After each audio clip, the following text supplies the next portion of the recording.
আসসালামু আলাইকুম ওয়া রাহমাতুল্লাহ। প্রিয় মালয়েশিয়ান প্রবাসী বাংলাদেশি ভাইয়েরা, আজকে আপনাদের সাথে শেয়ার করব মালয়েশিয়ার ইমিগ্রেশনের বেশ কয়েকটি আপডেট সংবাদ এবং আপনাদের কিছু প্রশ্নের উত্তর। প্রথমেই শুরু করছি ইমিগ্রেশন জোহর বারো থেকে। মালয়েশিয়ার জোহর বারো ইমিগ্রেশন থেকে আজকে মোট 51 জনকে পূর্বে আটককৃত 51 জনকে তাদের নিজ নিজ দেশে পাঠিয়ে দেয়।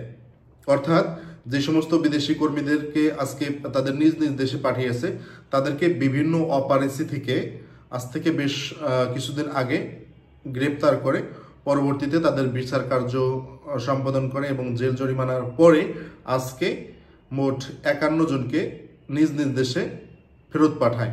তবে নিজ নিজ দেশে যে ফেরত পাঠানো হয়েছে নিজ খরচে, প্রথমে তো 3 মাস 4 মাস 6 মাস জেলে আটকে রাখছিল, পরবর্তীতে কোর্টের মাধ্যমে রায়ের পরে তাদের আত্মীয় স্বজনের সাথে যোগাযোগ করা হয় এবং আত্মীয় স্বজনরা এয়ার টিকিট বা জরিমানা এই সব কিছু ইমিগ্রেশনকে দিলে তারপরে ইমিগ্রেশন আজকে তাদেরকে নিজ নিজ দেশে পাঠায়। এখানে বেশ কয়েকটি দেশের নাগরিক কিন্তু আছে।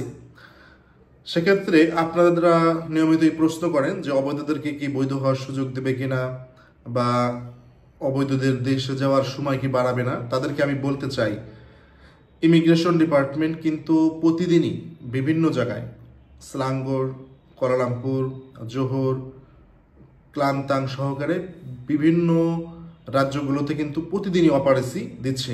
সেক্ষেত্রে কতজন লোক আটক করলো এবং কতজনকে তারা ছেড়ে দিল এই একজ্যাক্ট ফিগারটি তারা প্রকাশ করছে না।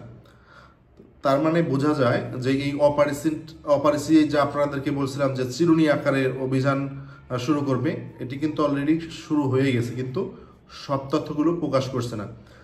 আপনাদেরকে বলতে চাই, যারা দেশে আসতে চান তারা বিভিন্ন রকমের সুযোগ না খুঁজে খুব দ্রুতই দেশে আসেন। এই অপারেসিতে যদি আপনাদেরকে আটক করা হয় তাহলে 2 মাস 3 মাস 4 মাস 6 মাস তো জেল খাটা লাগবেই, পরবর্তীতে এয়ার টিকিটও দিতে হবে এবং জরিমানাও দিয়ে এরপরে কিন্তু দেশে আসতে হবে।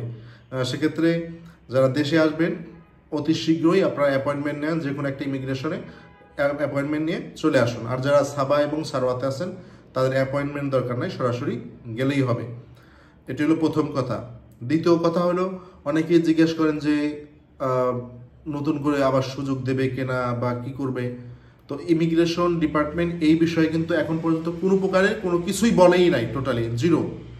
ইমিগ্রেশন এবং বাংলাদেশ হাইকমিশন বিভিন্নভাবে বিভিন্ন অনুষ্ঠানে কিন্তু প্রচার করেছে যে কর্মী শর্ট আছে কয়েকটি সেক্টরে কর্মী নিয়োগ দেবে, নতুন করে কর্মী নিয়োগ দেবে, কিন্তু অবৈধদেরকে বৈধ করবে এ কথা কিন্তু কখনোই বলে নাই। তবে আবার অনেকেই জিজ্ঞেস করেন যে কবে নাগাদ কলিং খুলবে, আমরা আগ্রহ নিয়ে বসে আছি।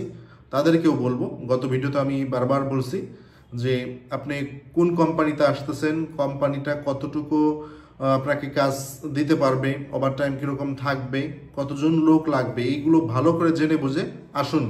কি জন্য আপনারা জানেন, আপনাদের আত্মীয় স্বজনের মাধ্যমে জানেন, আমাদের মাধ্যমে জানেন যে মালয়েশিয়াতে এই মুহূর্তে কাজের তুলনায় লোকের সংখ্যা বেশি আছে। সেক্ষেত্রে আবার আপনি কোন কোম্পানিতে আসতেছেন জেনে বুঝে শুনে এরপরে আসেন। অযথা আবার এসে টাকা পয়সা খরচ করে এরকম নিজেও ক্ষতির সম্মুখীন হতে পারেন। কিন্তু জানেন, আমি বেশ কিছুদিন যাবৎ বাংলাদেশে আসছি। আজকেও এক রিক্সাওয়ালা ভাইয়ের সাথে কথা হলো, উনি মালয়েশিয়া থেকে অনেক টাকা লস খেয়ে আবার এখানে এসে অটো রিক্সা চালাচ্ছে। প্রায় 5.5 লাখ 6 লাখ টাকার মতো তার লস হয়েছে। এরপরে সে কলিংয়ে ঢুকে কোনো কাজ না পেয়ে আবার বাংলাদেশে সে এখন ভাড়ায় অটো রিক্সা চালিয়ে সেই যে তার দেনাগুলো আছে সেগুলো পরিশোধ করতেছে। আবার অনেকেই আছে মানুষের এসে আলহামদুলিল্লাহ তার কোম্পানি ভালো, সে ঠিকমতো বেতন পাচ্ছে, ওভারটাইম আছে, সে ভালো আছে। সেজন্য নতুন যারা আসতে চান জেনে বুঝে শুনে এরপরে এই আসার চিন্তা মাথায় নেবেন। অন্যথায় যারা এখনও মালয়েশিয়াতে আছে, কাজ পাচ্ছে না, 6 মাস 7 মাস 1 বছর হয়েছে, তাদের মতো বিপদে পড়বেন না। অনেকেই আসেন, অনেক টাকা ধার দেনা, গরু ছাগল বিক্রি করে, জমি বন্ধক রেখে জমি বিক্রি করেও আসেন, সেক্ষেত্রে আসার আগে এই বিষয়গুলো মাথায় রেখে এরপর আসবেন। ধন্যবাদ সকলকে। আজ এই পর্যন্ত, দেখা হবে আগামীকালকে নতুন কোনো আপডেট সংবাদে। ভালো থাকুন, সুস্থ থাকুন।